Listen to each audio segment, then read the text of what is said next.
Good morning, Maureen Gallagher. Good morning, Sister Peg. How are you? Formerly Sister Marie Helen Gallagher. Thank you for your willingness to share your story. I know you've only been here on vacation for a couple months.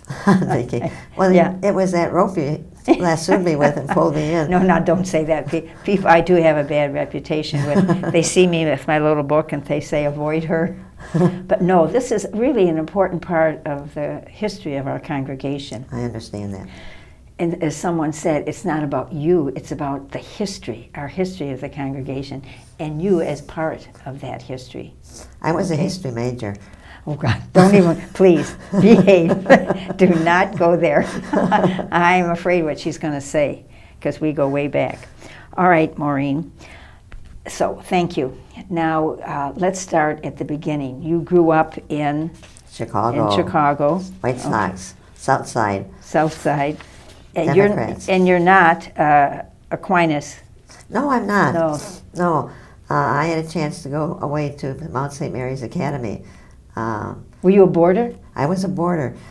What happened is when I was in 6th grade, I have an older sister, and she was rather boy crazy. And my parents asked my uncle to come down and counsel them. He was a priest, a diocesan. Father Loftus? Yes. Mm-hmm. And I walked in, they were sitting at the kitchen table, and I walked in and I kept standing there. And he said to my mom and dad, if you want, I'll send him to a boarding school and pay the tuition. And then my mother turned around and said, leave the room, please. I said, Uncle John, will you pay my tuition? Because somebody in the class was going to go to Mount St. Mary's, and she was a friend of mine. And I thought, I'll go with her. Uh-huh. So, and he did. Oh, he did? I kept after him. And so it really was your sister and not you that he wanted? That my parents wanted in a boarding school, yes. But I thought, wow, this would be really great. Oh, that's good. Yeah. So that's right. We had a couple, 2 or 3 of you that entered from the Mount. Right. The Gail Nelson and Fitzmaurice. Okay, and Marge Neighbor. And Ann Fitzgerald. Yeah, they were day hops. Yeah. That was as we looked at where the high numbers were from, Dominican High in Detroit and Aquinas in Chicago. Oh, absolutely. The rest of us were kind of standing in the background. I did get a chance to teach at Aquinas Dominican in the South Shore. Yeah, that's right. So you brought your wisdom from your experience. Well, tell us a little bit about your family upbringing. Well, again, I was from the South Side of Chicago. I went to St. Killian's grade school, which our sisters taught at. Then I went to the Mount, which our sisters taught at. So I didn't get far away from the Adrian Dominican Sisters. There were 5 of us, counting myself, 2 boys and 3 girls. Okay. The girls were all first, so we were in charge. We could tell the boys what to do. Anyway, and they were young, and we had wisdom. Did you know it at the time? We know it, yes, definitely. My father was a fireman. When he retired, he was a battalion chief for the city of Chicago. My mother, when we girls were younger, she stayed home and raised us, but she was a hairdresser. Oh. So once she got us out of school, and the boys hadn't come yet, she went back to her job. Oh, that's good. And yeah, and eventually, we were living in apartments when I was little. Mm-hmm. When we got older and the boys came, she kept working. She never stopped working as a hairdresser later in her life, and she retired. And they bought a house, and my dad converted the attached garage into a beauty shop. Oh, smart. Mm-hmm. Yeah. And I remember there was a postulant teaching at St. Killian's, and Sister Lawrence Edward was the principal. And the postulant, she called my mother and asked my mother if the postulant could come and get her hair done. And she did. I don't know who it was, though. Interesting. Yeah. And then my mother heard some people talking about how it was terrible that this young person was teaching. She wasn't a real sister yet. Oh. And my mother made up a lie saying, "Oh no, she's well educated. She has a college degree." And so my mother was very Irish. Okay. The Irish can tell such big whoppers. Some Irish.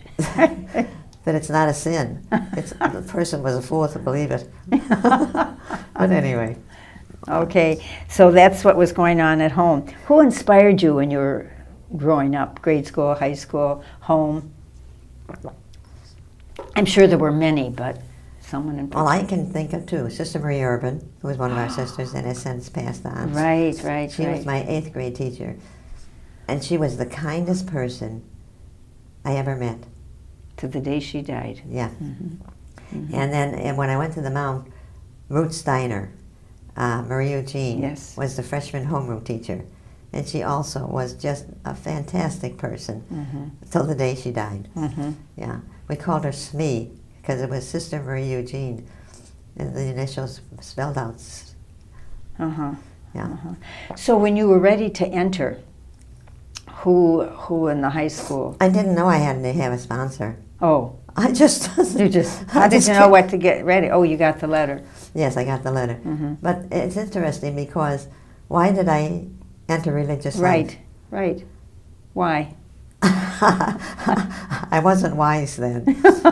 Maureen. And I wanted to know God. I wanted to figure out God. All during high school, we had religion classes. And I thought, I want to understand God and know who God is. So I thought the best way to do it is to go into religious life because I'll have time to study and learn about God.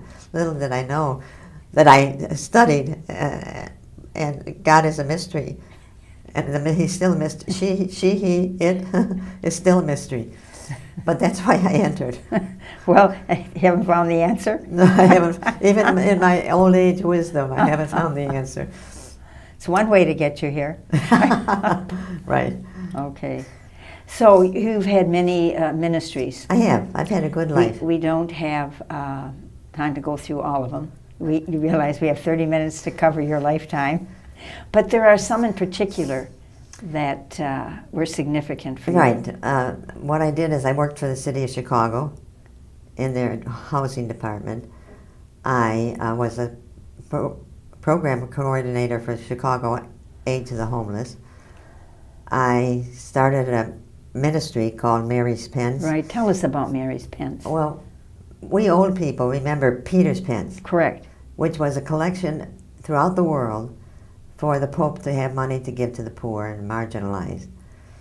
In 1987, I was at a meeting, and they had two conversations going on. One conversation was with these college students, young women at Mundelein, who were the leaders of the future. They had been volunteering at Cook County Jail working with the women prisoners for 5 years. It was just a volunteer thing that they were doing. And they wanted some money to start a project. So they decided that they were going to write to the Archdiocese and ask for $5,000 to do this program, which was spiritual. They had a letter at the prayer service, that was a prayer service that we were in, that said, "Keep up the good work, we have no money." There were really three things going on. It was a Sunday, and the Chicago Tribune had big headlines. $250,000 given to a priest to start a gang program. To start a what? Gang program. Now, I was working for the city at that time. They never came to the city to say, what do you need, what are you doing, how can we help? They just created this ministry and gave the priest $250,000 and told these young women who were volunteering at the Cook County Jail that they didn't have any money to keep up the good work. And all they had asked for was $5,000. Now, who's they again? Remind me. The college students. There were about 6 of them. Yeah. And when they were leaving the room, they said, "I can't belong to a church who doesn't respect my gifts." And I overheard it, and I thought, if we lose these young, well-educated women, the church will not survive. So then I went back into the prayer service because they were leaving. And there was another conversation going on about Peter's Pence. The Bank of Rome, the Vatican Bank, had gotten into trouble because they had given some money or certificates to the Banco Romano, which were fake.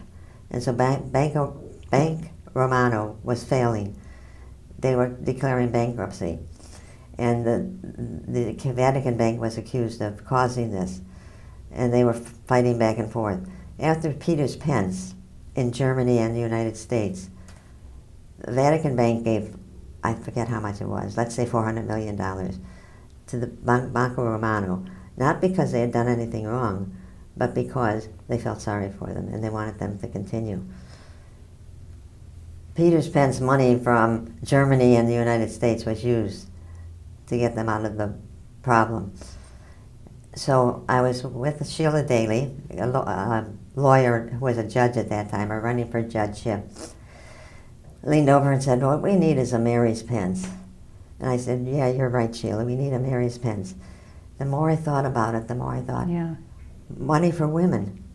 They don't have to go through the church and say, "Sorry, we keep up the good work." They could come to Mary's Pence. So I called Sheila up. A couple of days passed, and I said, "Sheila, we can't let it die. We have to do Mary's Pence, where there's a structure where women ministers, religious and lay, who are doing things to help other women and children. We have to have money, a place where they can go to get money." And she said, "I'm too busy working on this campaign." I said, "Well, do you mind if I follow it and create it?" She said, "No, go ahead." So I called up some people, women that were either theologians or, somehow involved. There were 3 sisters in it, the rest were lay women. And we called up the board, we got names of board members, and on the board we wanted religious, lay, convert, old and young. So we got Luke Tobin, Sister Luke Tobin, a Loretta sister who was so active during the Vatican. Well. She was on the board. Kay Ash, who was the LCWR, she was on the board. Who else? Margaret Traxler. And you were responsible for getting these women? Yes, this group. I was one of them. Yes. Gosh, And great women you got. Right, Yeah. and well, some got off the board, but for at least 3 years, they were all together, and I could call them up, and they would say, "Oh, sorry, I'm going over. I'm trying to keep it tight." Yeah. We asked them why they, Carol Costa was on the board. Okay. We asked them why did they say yes. We called them up and said, "Would you do this? And we're going to meet such and such a date." They said yes. Well, the date was April 29th when we met. St. Catherine, Siena. Didn't realize it. And it was a Thursday. And we were sitting at the table and we said, we got to get a date to give these women. But it will be a weekend because they're all involved in different ministries. So we said, okay, fine. Well, before we called them, we looked at the calendar. It was a Thursday, April 29th. Every single one of those board members was free on April 29th. Wow. And came to the first board meeting. So Jane Marie Lukey, a Benedictine sister, was on the board. When she was asked, why did you say yes? She said, "I'll do anything in my power to save this church from our heretical Pope, John Paul II." And we said, "Heretical Pope, how can you say that?" She said, "The council tells us what we're going to do. Once we have a council, whatever they decide, that's what the path that the church follows." John Paul II, or whatever his Polish name was, he was at the Vatican working on the definition for the church. The definition for the church, I got to get more water. Yeah. I'm sorry. You don't have to be sorry.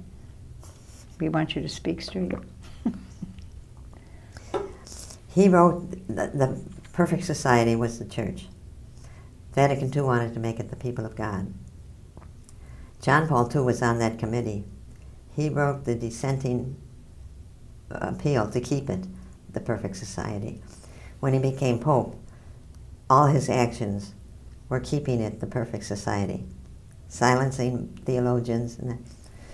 So anyway, Mary's Pence. Mary's Pence is still in existence. I was just going to ask you. It's still in existence. Their headquarters is up in Minnesota.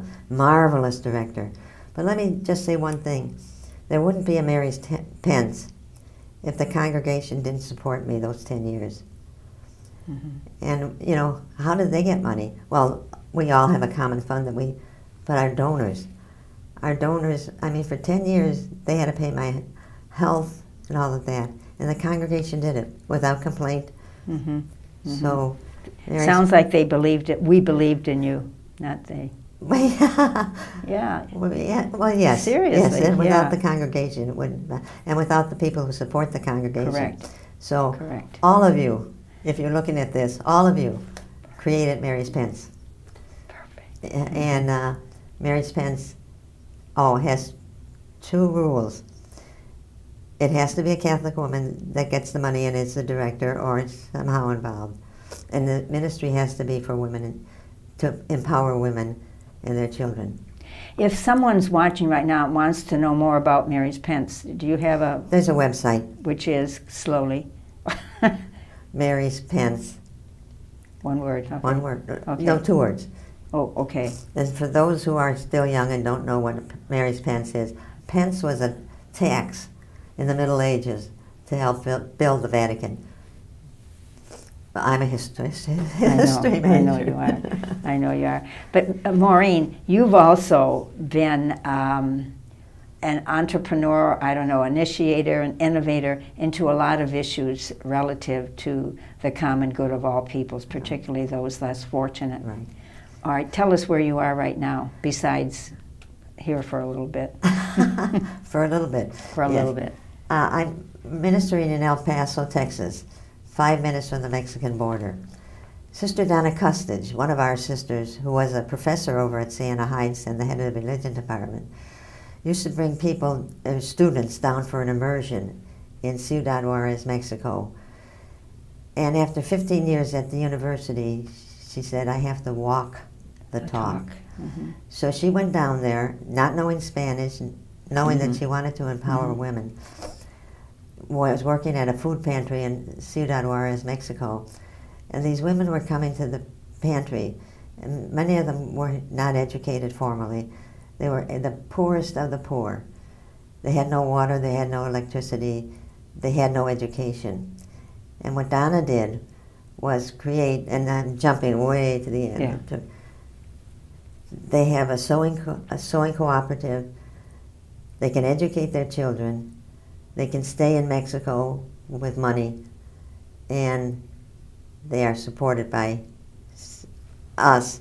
I'm the marketing director, so what I do is bring their products over to the United Correct, States and find places where we can sell them. Now, Weber Center here is one of the sellers for Centro Santa Catalina. That's great. And again, I'm retired. The congregation is supporting this ministry, and those who are supporting us, you're on the border. You're on the border helping. And we meet the refugees that are coming over. They are not drug gang members or that. They are men or women with little children. And they are beautiful people, and all they want to do is get money to educate their children and to stay in Mexico. They want to stay in Mexico. Okay, well. I also had a radio program. Oh, you did? That's right, that's right. I remember that. 4 years.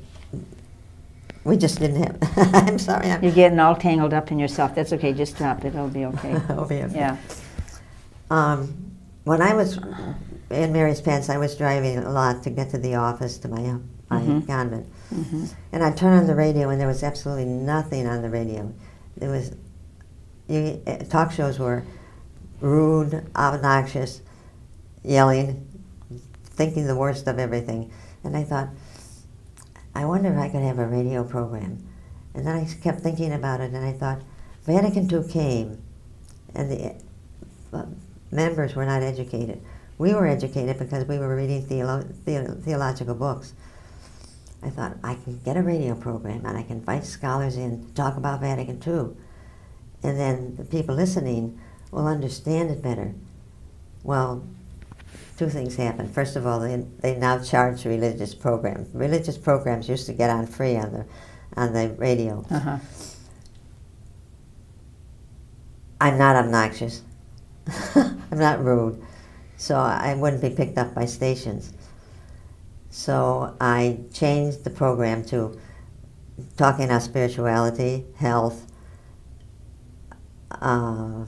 lifestyle. So it was going to be just a regular little talk show, not totally religious, although it was sneaking in the background. So I went to St. Xavier University in Chicago, which the Mercy Sisters run. They had a radio station, and that's where I started. Okay. And then we got okay. on 2 public radio stations. Oh, and I had the most marvelous, CTU is there. They'd come over from CTU. You had the whole theology department you could call on. Right, I did, yes. And Loyola was there, so I got people from Loyola. There was a Dutch theologian, I can't remember his name. He was writing a book, and he was at Loyola. Skillenbeck? No. Who's Skillenbeck. This guy was not Dominican. Sure. He wasn't. No. Okay, go on. But it was wonderful. I had it for 4 years, but I couldn't get picked up. Okay. And the one we thought we could get picked up on, somebody bought the station and made it a rap station. So we were out there. So the congregation, again, was supporting me. Very good. Yeah, so... And you've always, as I say, have begun and have very creative ideas Yeah. and the energy that you had behind them. Thank you. So what's next? So where are you as you look to the future? I'm here. You're coming back here? I'm coming to the Mother House. I'll retire at the Mother House. When? Well, I'm thinking 2020 because Okay. Central Santa Catalina now has a Mexican director. Good. She's a marvelous woman. She lives in Juarez.